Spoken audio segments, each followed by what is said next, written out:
Israel হিজবুল্লাহর যুদ্ধবিরতির চুক্তির মধ্যেও থমথমে লেবাননের দক্ষিণাঞ্চল। চুক্তি লঙ্ঘন করে দক্ষিণের জিন্নাতে শনিবার ড্রোন হামলা চালায় ইসরায়েলি বাহিনী। এতে ঘটে সাধারণ মানুষের প্রাণহানি। ইসরায়েলের দাবি, তারা সশস্ত্র সংগঠন হিজবুল্লাহর অস্ত্র উৎপাদন স্থাপনায় এই হামলা চালায়। গত ২৭ নভেম্বর থেকে চলা যুদ্ধবিরতিতে ৫ শতাধিকবার চুক্তি লঙ্ঘন হয়েছে নেতানিয়াহু সরকারের পক্ষ থেকে।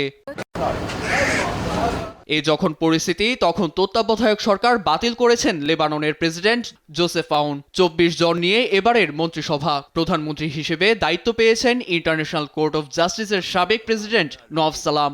সংসদে আস্থা ভোটের সমর্থন পেলেই পূর্ণাঙ্গ ক্ষমতা পাবে এ সরকার। দায়িত্ব নিয়েই বৈরুতে ন্যায় বিচার স্থাপন, অর্থনৈতিক উন্নয়ন ও টেকসই উন্নয়নের প্রতিশ্রুতি দিয়েছেন নতুন প্রধানমন্ত্রী নওয়াফ সালাম।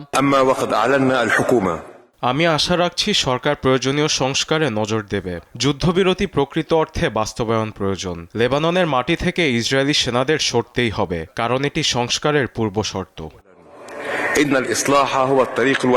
এদিকে ইরান সমর্থিত সশস্ত্র সংগঠন হিজবুল্লাহ যেন নতুন সরকারে জায়গা না পায় এ বিষয়ে সতর্ক করেছে ওয়াশিংটন। এ নিয়ে বৈরুতে রেড সিগন্যালও দেন মধ্যপ্রাচ্য বিষয়ক এ বিশেষ মার্কিন দূত।